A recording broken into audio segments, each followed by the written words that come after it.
Alright, this is lecture 1, Atomic Theory 1. We're going to be looking at the history of atomic theory, isotopes, average atomic mass, and mass percent. Pure samples and mixtures.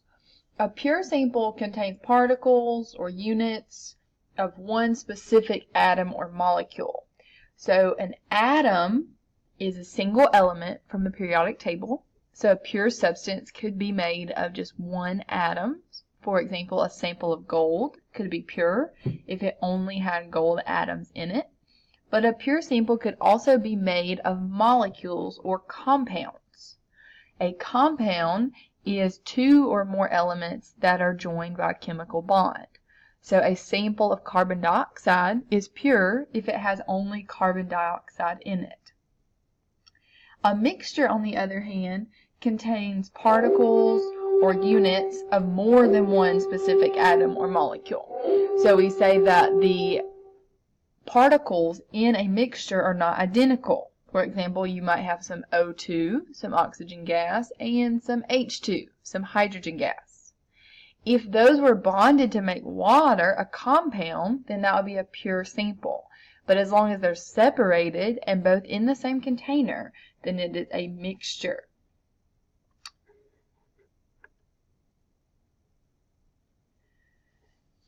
That distinction between pure substances and mixtures is going to be important as we move through the unit. Okay, we're now going to talk about the history of the atomic theory.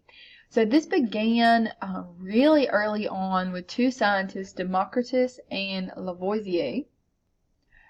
Democritus was a Greek philosopher, and he theorized that all matter was made of very small, indivisible particles, and he called those atomos, which means not able to be divided.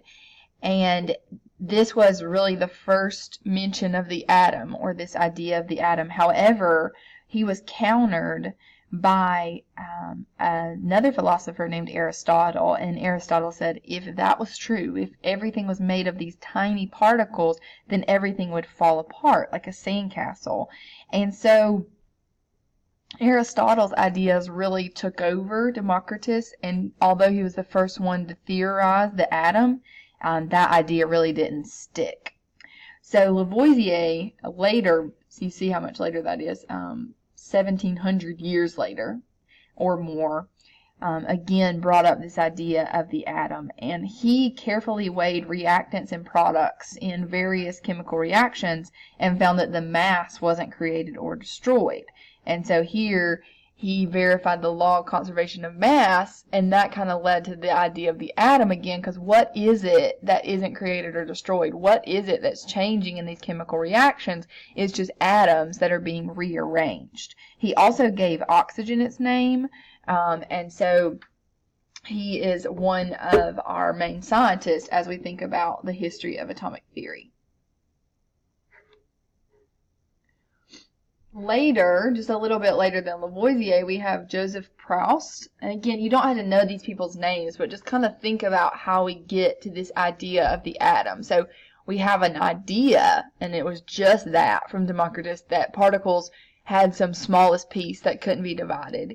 And then later we have Lavoisier showing that in every reaction, the mass isn't created or destroyed. And so there must be some foundational unit that is not changing when these chemical reactions take place.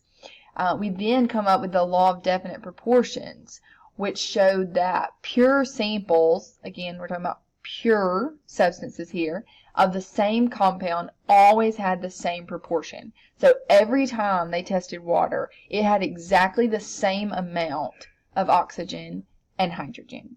88.8% oxygen, 11.2% hydrogen. No matter where the water came from, etc. Okay, so what is it that's making up this substance water? Okay, it must be these tiny atoms. So we're back to that idea again. But what's key here is the law of definite proportions only applies to compounds and pure substances. It would not apply in a mixture. So if you have a mixture of hydrogen and oxygen, you can have as much hydrogen and as little oxygen, or vice versa, as you want.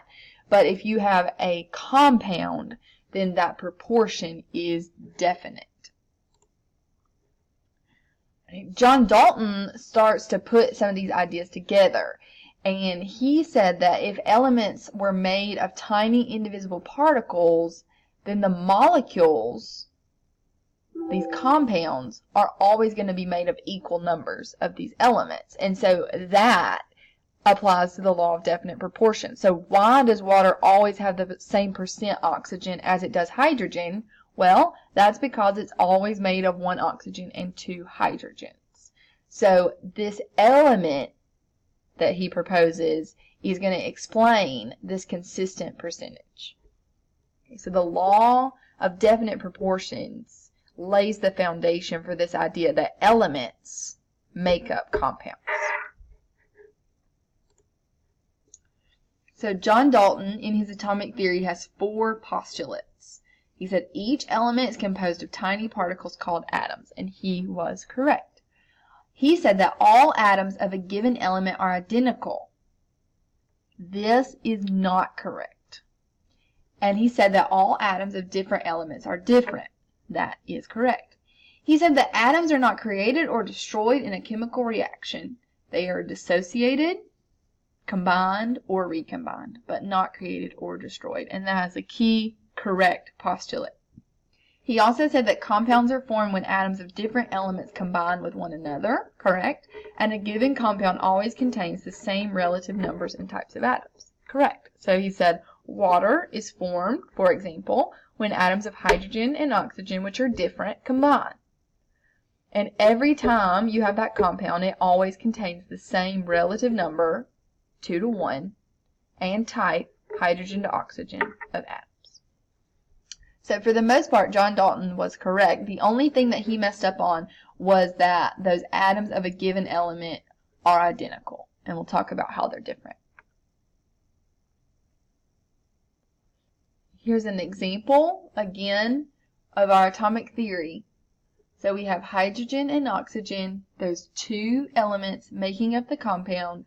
And then you see your percentages, the hydrogen, 5.6 and 5.6, that would be 11.2, with our oxygen being 88.8% of our mass.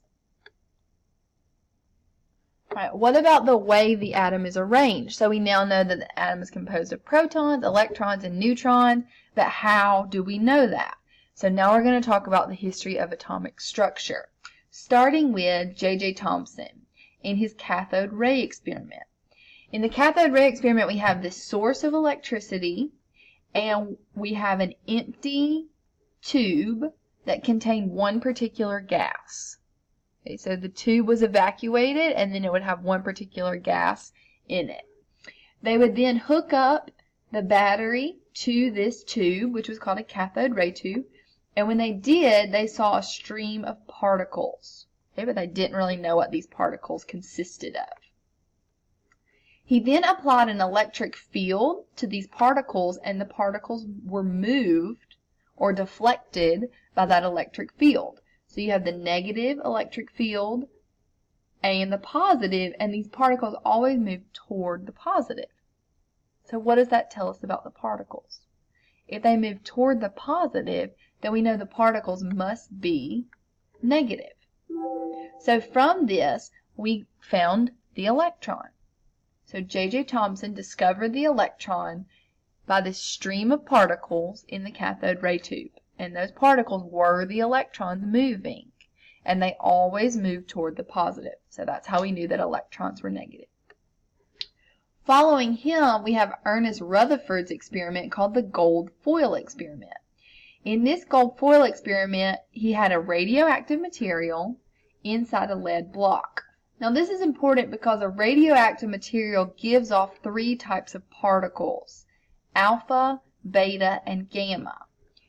The particles are blocked by the lead block, so they can only come out where there's an opening in the lead block.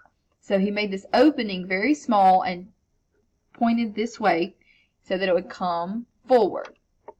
Okay, then he applied a magnetic field, and you can see that the beta particles must be negatively charged because they're going toward the positive thing. The alpha particles are positively charged because they're going toward the negative thing, And then gamma rays have no charge. They're not affected by this magnetic field.